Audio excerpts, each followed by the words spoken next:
थरे जणे साधु तांकर जणे शिष्यंक घरकु जाइथिले। शिष्य जनक बहुत धनी थिला, तार बहुत व्यवसाय थिला, घरे बहुत चाकर चाकराणी थिले, सेमाने आनंदरे रहुथिले। साधु जनक वर्षकु थरे तांक से शिष्यंक घरकु जाई किछि दिन बिताउथिले, कारण जेउ गारे शिष्य रहुथिला सेही गारे साधुंक इष्ट देवतांक एक भव्य मंदिर थिला। सेही मंदिरकु प्रतिवर्ष साधु दर्शन ओ भ्रमण करबाकू आसुथिले। सेथिपई साधु जेबे सेही मंदिरकू दर्शन करबा पई आसंती, तांकर सेही शिष्यंक घरे किछि दिन रहंती।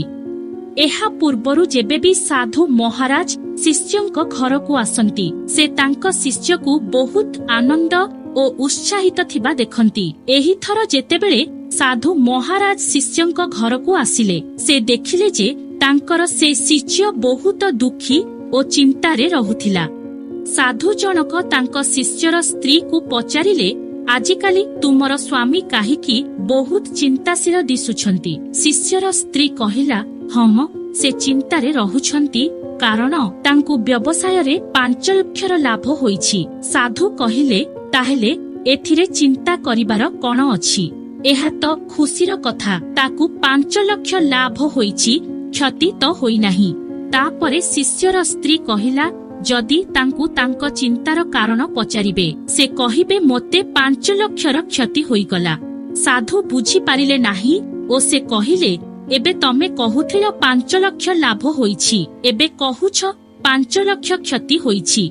शिष्यर स्त्री कहिला, तांकु लाभ ओ क्षति एका सांगरे होईछि, कारण से भाबिथिले व्यवसाय रे 10 लाख लाभ हेबो, किंतु केवल 5 लाख ही लाभ हेला ओ आउ 5 लाख मिलिले नाही। तेणु से 5 लाखर क्षति हेला बोली भाबी भाबी चिंता करुछंती। एही कथा साधु महाराजंकु आश्चर्य करुथिला। संध्यारे से तांक शिष्यंक सह बसिथिले ओ शिष्यकु चिंतार कारण पचारिले। शिष्य कहिला, महाराज मते 5 लाखर क्षति होईगला। मु भाबुथिली व्यवसाय रे मते 10 लाख लाभ हेबो, किंतु केवल 5 लाख ही लाभ हेला। एहा सुनी साधु मने मने हसिले ओ कहिले, एही व्यक्ति जनकर ध्यान 5 लाख लाभ उपरे नाही, अथच तार ध्यान सेही 5 लाख उपरे अछि जहा तार क्षति होईछि। जदि देखा जिवो ताहेले ताहा क्षति भी होई नाही। जदि एहार इच्छा केवल 5 लाख लाभ होइथांता, ताहेले कोन ये चिंता करुथांता? जदि तार इच्छा केवल 2 लाख होइथांता ओ ताकू 5 लाख मिलिथांता, ताहेले से बहुत खुशी ओ आनंदित होइथांता।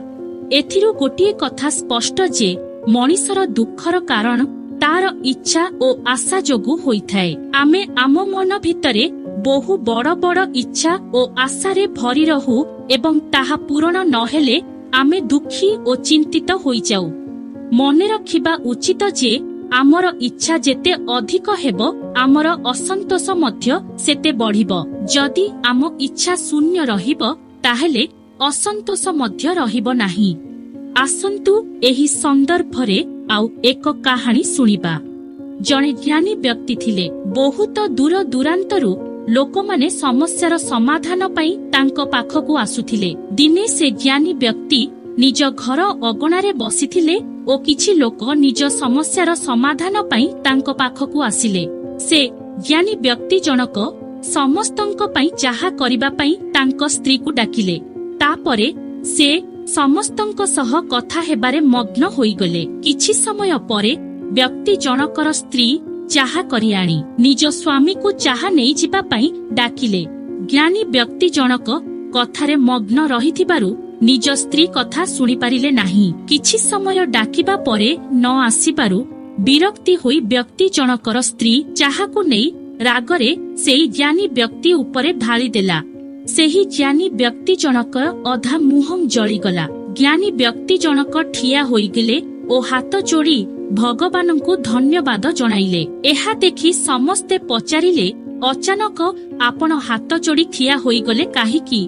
ज्ञानी व्यक्ति कहिले, मोर संपूर्ण मुह पोड़ी भी जाइथांता, हेले भगवान मोर अधा मुहम पोड़ीबारु बंचाई देले, तेणु तांकु धन्यवाद जणाउथिली। ज्ञानी व्यक्तिंक ध्यान ପୋଡ଼ି ଯାଇଥିବା ମୁହଁ ଉପରେ ନଥିଲା। ତାଙ୍କର ଧ୍ୟାନ ତାଙ୍କ ପାଖରେ ଯାହା ବଞ୍ଚିଥିଲା ତାହା ଉପରେ ଥିଲା। ଏହାକୁ କୁହାଯାଏ ସକାରାତ୍ମକତା। ଏଇ ଦୁଇଟି କାହାଣୀରୁ ଆମେ ଶିଖିଲୁ ଯେ ଆମ ପାଖରେ ଯାହା ବି ଅଛି, ଘର ଦ୍ୱାର, ବାପା ମା, ସ୍ତ୍ରୀ, ପିଲା ଛୁଆ, ସେଥିରେ ସନ୍ତୁଷ୍ଟ ରହି ଭଗବାନଙ୍କୁ ଧନ୍ୟବାଦ ଜଣାଇବା ଉଚିତ। କାରଣ ବହୁତ ଲୋକ ଅଛନ୍ତି ଯେଉଁମାନଙ୍କ ଭାଗ୍ୟରେ ଏସବୁ ନାହିଁ ଓ ସେମାନେ ଅନାଥ ଓ ଅସହାୟ ଜୀବନ ବଞ୍ଚୁଛନ୍ତି।